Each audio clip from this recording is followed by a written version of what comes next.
ప్రియకుమారులు శ్రీ నందమూరి రామకృష్ణ గారు సంక్షిప్తంగా 2 నిమిషాలు సార్.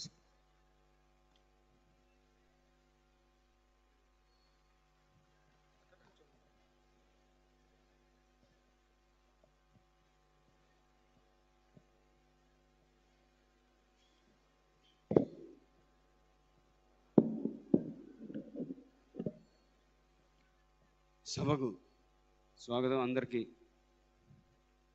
ఈ సమావేశానికి ఎవరు పేరు చెప్తే యావత్ తెలుగు జాతి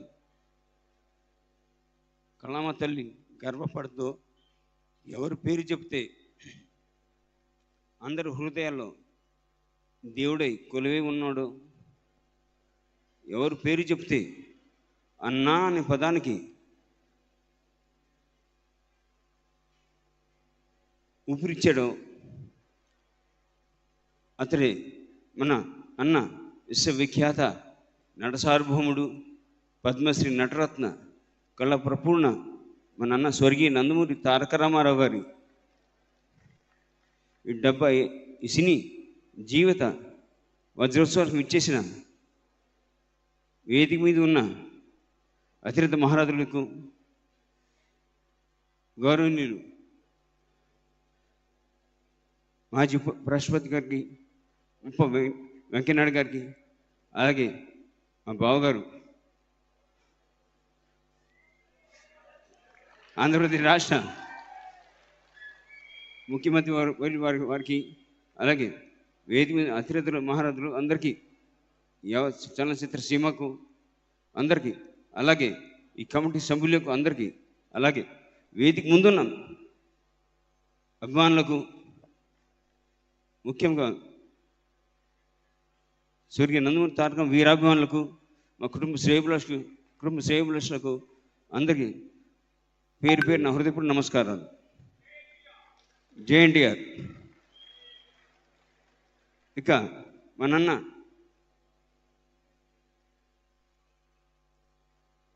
స్వర్గీయ నందమూరి తారక రామారావు గురించి ఏమని చెప్పాలి? వారు మహానటుడు, కళామ తల్లి వరాల బిడ్డ, దైవస్వరూపుడు, ఈ శఖానికే మహాపురుషుడు మన అన్న స్వర్గీయ నందమూరి తారక రామారావు గారు. వారు చలనచిత్ర సీమలో ఉండగా ఒక నటుడుగా ఎన్నో చరిత్రాత్మక చిత్రాలు చేశాడు ఆయన. ఇటు 1, 2 జానపదం, పౌరాణికం, సాంఘికం, ఎన్నో విభిన్నమైన పాత్రలు పోషించి ఈనాటి నటులకు వారు ప్రతి పాత్రకు ఒక డిక్షనరీగాను, ఒక ఎన్సైక్లోపీడియాగాను చిరస్థాయిగా ఉంటారు మన అన్న స్వర్గీయ నందమూరి తారక రామారావు గారు.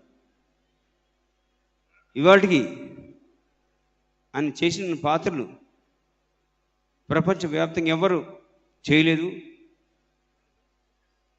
ఆయన 42 పైగా నిజ జీవిత పాత్ర పోషించాడు ఆయన. ఇది ప్రపంచంలో ఏ నటుడు చేయలేదని మరొకసారి చెప్తున్నాను.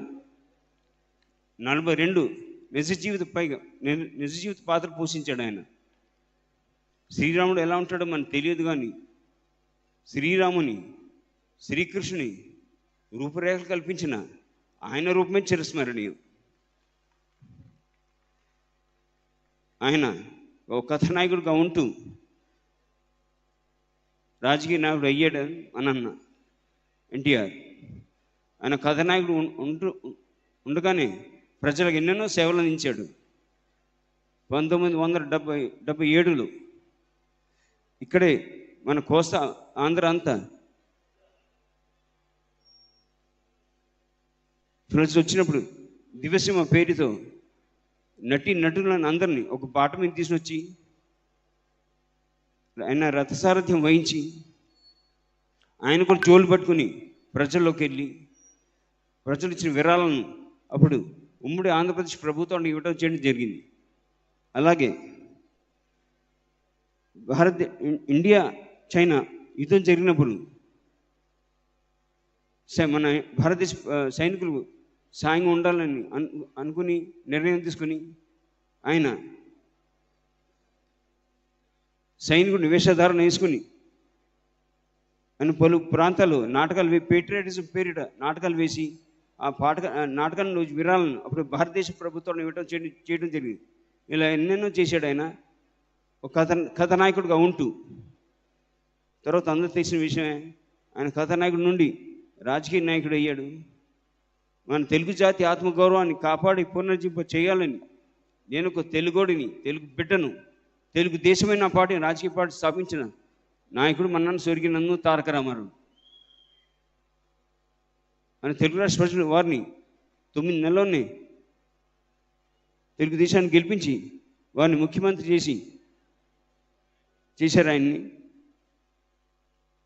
ఇక ఒక పేదపాటి పెన్నిదిగా, రైతన్నలకు అన్నదాతగా, కార్మిక సోదరులకు దన్నుగా, తెలుగింటి ఆడపడుచుకు అన్నగా ఉంటూ మరెన్నో సంక్షేమ పథకాలు అందించమన్న స్వర్గీయ నందమూరి తారక రామారావు. ఆ తర్వాత మన తెలుగు భాష కూడా ప్రాధాన్యం ఇవ్వడం చేయడం జరిగింది. ప్రతి ప్రభుత్వ వాహనాలపై, ప్రభుత్వ కార్యాలయ పటాలపై తెలుగు సువర్ణాక్షరాలతో ఉండాలని చేపట్టింది మన అన్న స్వర్గీయ నందమూరి తారక రామారావు. అలాగే అన్నదానం కన్నా మించిన దానం లేదని నమ్మి ముందడుగేశాడు ఆయన. తిరుమల తిరుపతి దేవస్థానంపై కొండపై అన్నదానం ప్రవేశపెడితే బాగుంటుందని నిర్ణయం తీసుకుని వెంకటేశ్వర స్వామి ఆశీస్సులతో, దాతల ఆశీస్సులతో ఆయన అన్నదానం ఉచితంగా ప్రవేశపెట్టింది, ప్రారంభించి మొదలుపెట్టింది మన నాన్న స్వర్గీయ నందమూరి తారక రామారావు. ఇలా ఎన్నెన్నో మన తెలుగు జాతి ఆత్మను కాపాడి యావత్ ప్రపంచాన్ని శిఖరాలపై పెట్టిన, రెపరెపలాడుతూ పెట్టిన నాయకుడు మనన్న స్వర్గీయ నందమూరి తారక రామారావు. ఇక్కడ రాజకీయం కాదని మన తెలుగు గొప్పతనం గురించి మాట్లాడుతున్నాను. నేను మొన్న అమెరికాకి వెళ్ళడం జరిగింది 3 నెలల కిందట. అక్కడ తెలిసిన విషయం ఏంటంటే, చాలా మంది తెలియదు, అమెరికాలో మన తెలుగు భాష has been recognised as the 20th most spoken language అండి. మరొకసారి చెబుతున్నా, తెలుగు భాష has been recognised as the 20th most spoken language. దీనికి ఇద్దరు కారకులు. మొదటి కారకుడు మన స్వర్గీయ నందమూరి తారక రామారావు. మన తెలుగు జాతికి, తెలుగు వాడికి, తెలుగు రాష్ట్రానికి గుర్తింపు తెచ్చిన తెలుగు ముద్దులు పెట్టి మహానాయకుడు మన అన్న స్వర్గీయ నందమూరి తారక రామారావు. ఆ తర్వాత ఒక ముందడుగు వేసి నారా చంద్రబాబు నాయుడు గారు ఒక ముందడుగేసి ఐటీ రంగానికి ప్రాధాన్యత ఇచ్చి యువకులకు మంచి భవిష్యత్తు కల్పించిన నాయకుడు మన నారా చంద్రబాబు నాయుడు గారు. ఇవాళ కాబట్టి మన అమెరికాలో 20th మోస్ట్ స్పోకెన్ లాంగ్వేజ్ కింద ఐడెంటిఫై అయిందండి. ఇది ఎందుకంటే నేను చాలా గర్వంగా చెప్పుతున్నాను. భారతదేశం ఎన్ని భాషలు ఉన్నా మన తెలుగు ఒక్క భాషే ఐడెంటిఫై అయిందండి. ఒక్క భాష, మన తెలుగు భాష ఒకటే ఐడెంటిఫై అయింది అమెరికాలో 20th మోస్ట్ స్పోకెన్. చాలా గర్వపడుతున్నాను. ఇలా చెప్పుకుంటూ పోతే మన మహానాయకుడు గురించి నా సమయం సరిపోదు, ప్రాణం సరిపోదు, నా జన్మ సరిపోదు. తెలుగు జాతి, తెలుగు గడ్డ, తెలుగు నేల ఉన్నంతకాలం వారి రామనామ చిరస్మరణీయం. ఎన్ని యుగాలు గడిచిన, ఎన్ని తరాలు మారినా నిలిచిపోతున్న ఘన చరిత్ర యుగాలుగా. వారి బిడ్డగా జన్మించడం చిన్న అదృష్టం భావిస్తూ మరొకసారి వేదిక మీద పెద్దలకు, వేదిక మీద ఉన్న అభిమానులకు అందరికీ పేరు పైన హృదయపూర్వక నమస్కారం తెలియజేస్తూ సెలవు తీసుకుంటున్నాను. మరణం లేని జననం ఎన్టీఆర్ది. జై ఎన్టీఆర్, జై జై ఎన్టీఆర్.